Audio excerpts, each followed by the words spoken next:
नमस्कार दोस्तों, मैं हूँ रामलीला विश्वकर्मा। आज का जो हमारा टॉपिक है ब्रिटिश भौगोलिक विचारधारा। तो अभी तक हमने यूनान, जर्मन ये सब पढ़ चुका है, साथ ही अरब भूगोलविद्ता, पीछे के जितने भूगोलविद्ता हैं सारे के सारे पढ़ चुके हैं। ब्रिटिश में लगभग आपके 16-17 भूगोलविद्ता आते हैं। आपको किताब में बहुत कम मिलेगा। मैं सीक्वेंस पूरा लिख दिया हूँ और कौन कौन से किताब लिखे हैं, कोटेशन वो भी लिख दिया हूँ। एग्जाम आप व्यू से है। तो अगर आप मेरे चैनल पर नए हैं तो चैनल को सब्सक्राइब करके वीडियो को लाइक करके अपने मित्रों में शेयर जरूर कीजिएगा। देखिए, मेरा यही मुद्दा है सबसे बड़ा कि सभी स्टूडेंट के पास, जो भी मिडिल क्लास के, उनके पास सही जो है ऑथेंटिक टॉपिक जाए और वो एग्ज़ाम करेक्ट कर पाएँ, जिससे नेट पीएचडी असिस्टेंट प्रोफेसर जो भी एग्ज़ाम है। अगर आप मुझसे क्यूरी करना चाहते हैं, कोई प्रश्न है, तो टेलीग्राम पर ज्वाइन कीजिए, डिस्क्रिप्शन में लिंक मिल जाएगा। चैनल को सब्सक्राइब करना ना भूलें। अगर वीडियो अच्छा लगता है तो कमेंट करके अपनी राय जरूर दें, लाइक जरूर करें। तो चलिए, पहले जो भूगोलविद्ता हैं ब्रिटेन के, इसको जानते हैं। डार्विन जो है सर्वप्रथम आते हैं। आप लोग पता होगा 1859 में इनका सिद्धांत आया था। तो इनके बारे में बस इतना जानिएगा कि डार्विन का जो विकासवाद का सिद्धांत है, जिससे आप ओरिजिन ऑफ स्पेसीज कहते हैं, इनके सिद्धांत के पश्चात ही जो भी ब्रिटिश भूगोलविद्ता हैं उन्होंने पृथ्वी का अध्ययन मानव अधिवास के रूप में करना आरंभ किया था। ये आप लोग ध्यान रखिएगा। और साथ ही ब्रिटिश में भूगोल के विकास में रॉयल ज्योग्राफिकल सोसाइटी ने भी महत्वपूर्ण योगदान दिया था। ये आप लोग याद रखिएगा। जो भी ब्रिटेन में भूगोल का विकास हुआ अभी तक चरम पर आया था, तो ये रॉयल ज्योग्राफिकल सोसाइटी जो है, इनका बहुत बड़ा योगदान रहा है। दूसरा इंपॉर्टेंट, बहुत इंपॉर्टेंट भूगोलविद्ता है, ये मैकिंडर सर हैं। और इनका जो है समय काल 1861 से 1947 तक चला था। और इनकी जो पहली पॉइंट है ये इंपॉर्टेंट है। मैकिंडर ब्रिटिश भूगोलविद्ता में सबसे अधिक विख्यात थे और उन्होंने भूगोल के ब्रिटिश संप्रदाय का संस्थापक कहा जाता है इनको, ये याद रखिएगा, माना जाता है। अगला जो पॉइंट है, मैकिंडर की राय थी एंथ्रोपोजियोग्राफी जो शब्द इसका प्रयोग किया था और इसके आधार पर इन्होंने बताया था कुछ अर्थों में मानव भूगोलविद्ता ही पूर्ण भूगोलविद्ता है। मानव भूगोलविद्ता की पूर्ण भूगोलविद्ता कौन मानता था? मैकिंडर मानते थे। मैकिंडर ने ऐतिहासिक भूगोल का गंभीर अध्ययन किया और ब्रिटेन और ब्रिटिश सागर नामक पुस्तक की रचना की थी। इनका प्रकाशन किया था, ये याद रखिएगा। ये पुस्तक बहुत बार एग्जाम में पूछा गया आपका, ब्रिटिश एंड ब्रिटिश सी। 1904 में रॉयल ज्योग्राफिकल सोसाइटी के समक्ष के निबंध पढ़ा, जिसका शीर्षक था इतिहास की भौगोलिक दूरी। याद रखिएगा, बहुत बार एग्जाम में पूछा गया है। The geographical period of history. उन्होंने ये बताया कि वर्तमान समय में समुद्री युग का समापन हो चुका है एवं भविष्य में थल शक्ति ही निर्णायक होगी। देखिए, मोटा मोटी हार्टलैंड का जो कंसेप्ट है उसको समझते हैं।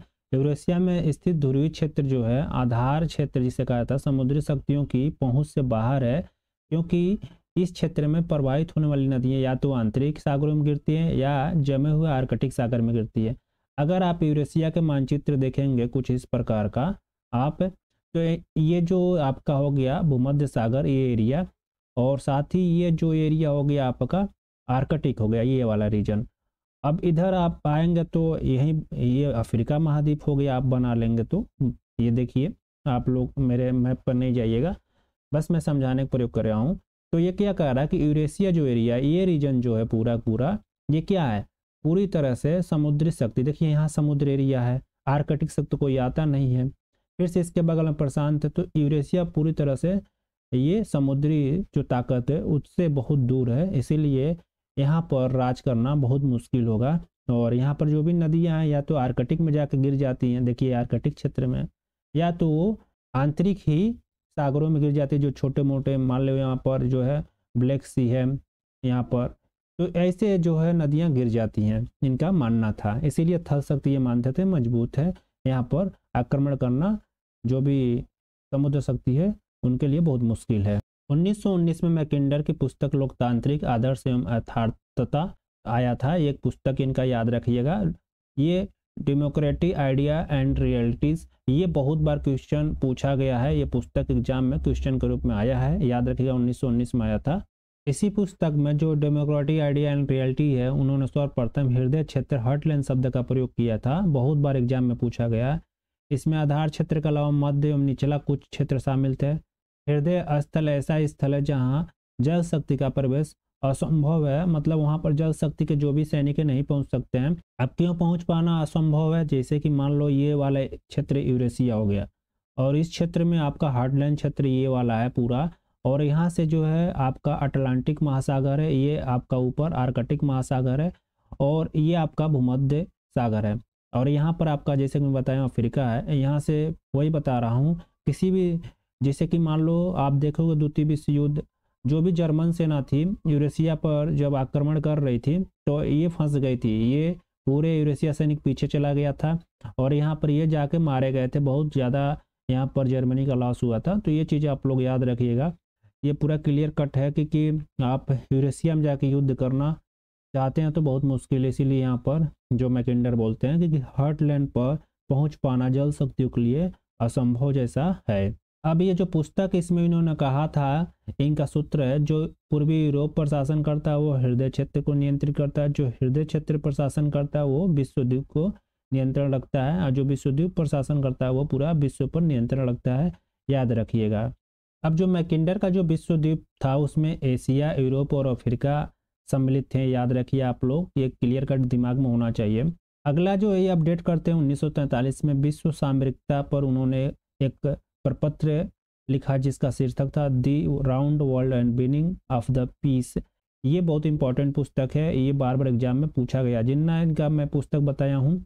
इसमें इन्होंने क्या किया था, लीलालैंड क्षेत्र को हृदय स्थल से निकाल दिया था, याद रखना है आपको, बार बार एग्जाम में पूछा गया है। साथ ही उन्होंने हृदय स्थल के साथ मध्य क्षेत्र बेसिन जो है मिडलैंड बेसिन शब्द का प्रयोग किया था। तो पूछे जो है मिडलैंड बेसिन शब्द का प्रयोग किससे पुस्तक में की गई है, the round world and winning of the peace में की गई है, ये आपको याद रखना है। जो मिडलैंड बेसिन है इसमें कौन कौन से देश आते हैं, तो देखिए ये जो एरिया है मध्य क्षेत्र बेसिन में उत्तरी अटलांटिक, आपका पूर्वी यूएसए एवं पश्चिमी यूरोप रखा गया है। तो मान लो ये आपका अटलांटिक एरिया है, ये यूरेशिया हो गया।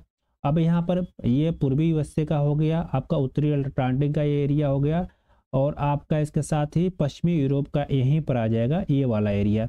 मध्य क्षेत्र बेसिन में याद रखिएगा ये 1943 में यूज किया गया था, और ये पूरा एरिया जो है यूरेशिया का है। अब थोड़ा स्पाइकमैन के बारे में भी जान लेते हैं। जो मैकेंडर का हृदय स्थल दिया गया था उसका आलोचना किसने किया, स्पाइकमैन ने, ये आपको याद रखना है। इनकी पुस्तक है the geography of the peace, ये आपको याद रखना है आपको। और 1944 में ये पुस्तक आई थी, ये आपको याद रखना है। इनके सिद्धांत जो आया था 1942 में आया था। अब ये एक सूत्र दिए हैं, ये आपको याद रखना है। जो रिमलैंड को नियंत्रित करता है वो यूरेशिया पर शासन करता है, जो यूरेशिया पर शासन करता है वो विश्व के भविष्य को नियंत्रित करता है। तो ये मोटा मोटी था स्पाइकमैन और जो है आपका हार्टलैंड मैकेंडर का थ्योरी का। बिना पढ़े आप एमसीक्यू नहीं कर सकते, आप यूट्यूब पर कितना भी अटेम्प्ट कीजिए एग्जाम में गड़बड़ होगी। दूसरे जो भूगोलवेत्ता ब्रिटिश आते हैं एंड्रयू जॉन हर्बर्टसन, याद रखिएगा। इनका समय काल 1865 से 1915 के बीच में चला है। और इनकी जो पहली पॉइंट है, संसार के प्रादेशिक भूगोल के मुख्य विचारक हैं और अध्ययनकर्ता हैं, याद रखिएगा। और दूसरी पॉइंट इनकी है प्राकृतिक प्रदेशों तथा मानव के अंतर संबंधों की विवेचना की थी, और उन्होंने मैन एंड हिज वर्क पुस्तक जो है लिखी थी, याद रखिएगा, बहुत बार एग्जाम में पूछा गया है। और प्रादेशिक जो विचारक हैं इसके बारे में भी पूछा गया, ये याद रखना आपको। इन्होंने विश्व के 15 प्राकृतिक प्रदेशों में विभाजित किया, ये बहुत बड़े एग्जाम में पूछा गया है। नेक्स्ट पॉइंट है प्रमुख प्राकृतिक प्रदेश, मेजर नेचुरल रीजन, इनकी प्रमुख रचना, याद रखिएगा। तो ये जो मैं घेर रहा हूँ ये बहुत इंपॉर्टेंट है। नेक्स्ट है प्राकृतिक प्रदेश की अवधारणा दिया था, ये आपको याद रखना है। अब नेक्स्ट है जो है ब्रिटिश भूगोलवेत्ता गेडिस महोदय आते हैं। तो गेडिस जो हैं लिपले के फॉलोअर थे, याद रखिएगा, अनुगामी जिसे कहा जाता है, उनको बहुत फॉलो करते थे। और गेडिस महोदय जो हैं नगरों एवं प्रदेशों के अध्ययन में स्थान, कार्य एवं लोक, प्लेस, वर्क एंड फॉल्क, याद रखिएगा ये चीज। प्रादेशिक सर्वेक्षण का भी संस्थापक और प्रादेशिकरण व व्यवहारिक भूगोल के संस्थापक माने जाते हैं, आपको ध्यान रखना है गेडिस महोदय का। चौथे जो भूगोलवेत्ता हैं हर्बर्ट जॉन फ्लियर, इनको याद रखना। इनका समय काल 1877 से 1968 के बीच में चला। ये सब सीक्वेंस है, अगर कभी ब्रिटिश भूगोलवेत्ता पूछता है तो आप एकदम बेफिक्र सीक्वेंस लगा सकते हैं। मैं जो है माजिद हुसैन और एच डी मौर्य दोनों को पढ़ के ये सब मैं लिखा हूँ। तो इनकी जो पुस्तक है ये बहुत बार पूछता है, ये याद रखिएगा, आपको याद रखना, इंग्लिश में या हिंदी में दोनों लिखा हूँ। देखिए पश्चिमी यूरोप में मानव भूगोल, ये लिखे हैं 1918 में। दूसरा है यूरोप के लोग, ये याद रखिएगा आप, पीपुल ऑफ यूरोप। तीसरा है आपका जो है यहाँ पर 1922-23 में इंग्लैंड एंड वेल्स की प्रजातियाँ लिखा है, ये आपको याद रखना है। और फिर से आपका मानव प्रजाति 1927 में, ये आपको याद रखना है।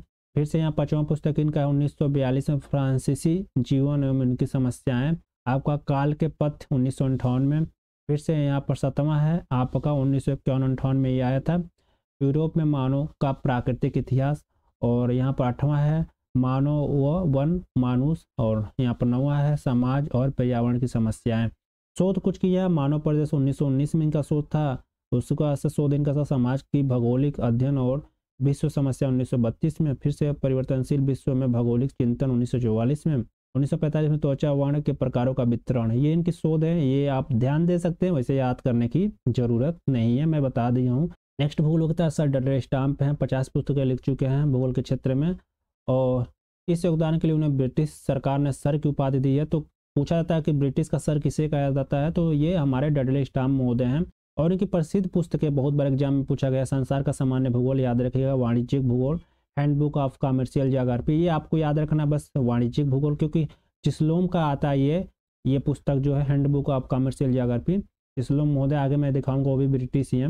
वाणिज्यिक भूगोल आप याद रखिएगा हिंदी में, व्यवहारिक भूगोल अप्लाइड ज्योग्राफी, जीवन एवं मृत्यु का भूगोल जो है द ज्योग्राफी आप लाइफ एंड डेथ है, इसे इंग्लिश में उठा के इसका पूछ देता है। चिकित्सा भूगोल के कुछ पहलू ये आपको याद रखना है, some aspect of medical geography. और फिर से ये आपका ब्रिटिश की भूमि उपयोग एवं दुरुपयोग, the land of Britain, use and miss use. फिर से यहाँ पर देखिए दिया भूगोल का शब्दकोश, ये सारी इनकी पुस्तक इंपॉर्टेंट है, याद रखिएगा, मस्ट इंपॉर्टेंट है इनकी पुस्तक ये आपको याद रखना है। और स्टाम्प ने प्रत्येक महाद्वीप का भूगोल लिखा है, और इन्होंने भूगोल के प्रत्येक पक्ष को मानवीय समृद्धि एवं प्रगति के लिए प्रयोग करने का प्रयत्न किया। बस इनकी पुस्तक याद रखिएगा, सर की उपाधि नहीं दी जाती है याद, 50 पुस्तकें लिख डाले थे, ये इनके लिए याद रखना इनको बहुत जरूरी है, पुस्तक इनकी बहुत बार एग्जाम में पूछी गई है। नेक्स्ट भूगोल वक्ता आते हैं बुलब्रिज, और इनका जो ये पहली लाइन याद रखने की जरूरत नहीं, रचना देख लेते हैं। The physical basis of geography 1937 में याद रखिएगा, the spirit and purpose of geography 1951 में याद रखना है। ये तीसरा है structure surface and drainage of eastern England, ये आपको ध्यान रखना 1951 में। यहाँ पर सेकेंड वाला जो है ना पूछा गया, the spirit and purpose of geography exam में, आपको ये ध्यान रखना पॉइंट। यहाँ पर भूगोलकता में वैज्ञानिक के रूप जियोग्राफर एंड साइंटिस्ट 1956 में। सेकेंड वाली इनकी जो रचना है इसको याद रखना, इसके अलावा आप नहीं याद रखेंगे तभी काम चल जाएगा। सत्वें भूगोलकता हैगर्ट और सोलें हैं, ये आप जब पढ़ेंगे इनको मात्रात्मक क्रांति वहाँ पर पाएंगे। विश्लेषण की है भौगोलिक का, और साथ ही सांख्यिकी गणितीय विधियों का प्रयोग किया। हैगर्ट की जो पुस्तक है locational analysis and human geography, ये बहुत बार 1965 में आया था, पूछा गया है। और फिर से इनकी दूसरी पुस्तक ज्योग्राफी एंड मॉडर्न सिंथेसिस, बहुत बार एग्जाम में पूछा गया है, 1975 में आया, बहुत बार पूछा गया। और साथ ही तो हैगर्ट चोले दोनों मिल के जो पुस्तक लिखे हैं वो मॉडल इन ज्योग्राफी 1967 में, socio economic model in geography 1968 में, और तीसरा जो है physical and information model in geography 1969 में, चौथा है इंटीग्रेटेड मॉडल इन ज्योग्राफी 1969, और फिर से पांचवा है फ्रंटायर्स इन ज्योग्राफिकल टीचिंग 1975। ये इनकी पुस्तक है जो हैगर्ट और सोले की बार बार एग्जाम में पूछी गई है। 8वें जो भूगोलकता है राक्स भी आते हैं, मानव प्रदेश की संकल्पना को विकसित किया था। साथ ही कथन है मानव भूगोल में दो समरूप प्राकृतिक प्रदेश अपने स्थैतिक संबंधों के कारण भिन्न हो जाते हैं, इनका कथन ये याद रखिएगा। इनकी पुस्तक है मानव भूगोल का विषय क्षेत्र और लक्ष्य याद रखना। 9वें जो भूगोलकता है रॉबर्ट मिल हैं, आप इनकी पुस्तक बस ध्यान रखिएगा, सामान्य भूगोल और रियल्म ऑफ नेचर, ये न्यूरोगीन हैं, और इनकी पुस्तक है भूमध्य सागरीय भूमि, और दूसरा इनकी पुस्तक है मनुष्य और प्रकृति पर उसकी विजय। 11वां जो भूगोलकता ब्रिटिश हैं CD फोर्ड हैं, इनकी पुस्तक जो है हैबिटेट इकोनॉमी एंड सोसाइटी, आवास अर्थव्यवस्था और समाज, ये पुस्तक याद रख सकते हैं। 12वां भूगोलकता है लुई मम्फोर्ड हैं, बार बार एग्जाम में इनका पूछा जाता है, ये आपको याद ही रखना है, इनकी जो भी चीज़ें हैं। द कल्चर ऑफ सिटी इनकी पुस्तक है नगरों की सांस्कृतिक 1938 में दिया था। साथ ही मम्फोर्ड ने नगरों को विकास की अवस्था को 6 भागों में बांटा था। पहला है पूर्व नगर जिसे ईओपोलिस कहा जाता है, ये सीक्वेंस याद रखिएगा। दूसरा नगर या पोलिस, तीसरा है महानगर या मेट्रोपोलिस, चौथा है बृहत नगर या मेगालोपोलिस, 5वां हासोनमुख नगर या टारेनोपोलिस। आप लोग देखिए दोनों नाम याद रखिएगा, कोई भी दे देता है उठा के। और 6वां है नष्ट प्राय नगर या नेक्रोपोलिस। ये सीक्वेंस बार बार एग्जाम में पूछा गया है, आपको याद रखना है। और कितने भागों में बांटा था? 6 भाग। ये 1938 में इनकी पुस्तक आई थी द कल्चर ऑफ सिटीज, ये याद रखना है। 13वां भूगोल होता है रॉबर्ट ई डिकिंसन, इनकी प्रथम पुस्तक है मार्क्स ऑफ मॉडर्न ज्योग्राफी। दूसरी पुस्तक सिटी रीजन एंड रीजनलिज्म, ये 1947 में आया था। और तीसरी जो पुस्तक इनकी है दी वेस्ट यूरोपियन सिटी 1951। और चौथी है regional concept Anglo American leaders, ये आपको ध्यान रखना है, इनकी पुस्तकें पूछी जाती हैं। 14वां ब्रिटिश भूगोल होता है ए स्मेल है, इनकी पुस्तक बहुत इंपॉर्टेंट है, नगरों का भूगोल ज्योग्राफी ऑफ टाउन्स 1953 में आया था। और साथ ही इनका नगरीय क्षेत्र शब्द का प्रयोग किया है, ये याद रखना है, ये बहुत बार एग्जाम में दोनों पूछा गया है।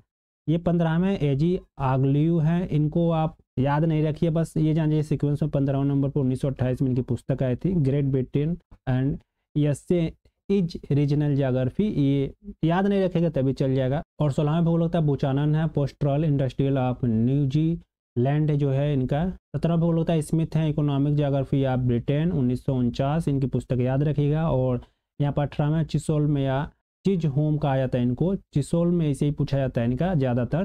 तो हैंडबुक ऑफ कमर्शियल ज्योग्राफी, जैसे कि मैं जब पढ़ा रहा था आपको डटर स्टैम्प, तो वहाँ पर बोला हूँ, ये आपको याद रखना है। भौगोलिक चिंतन में आपके टॉपिक थे ब्रिटेन से संबंधित, तो क्लियर हुआ कि नहीं। अब जाकर आप ब्रिटेन का क्वेश्चन सॉल्व कीजिए, सारे सही होंगे। फिलहाल मिलता हूँ नेक्स्ट वीडियो में, आप सबके तहे दिल से धन्यवाद।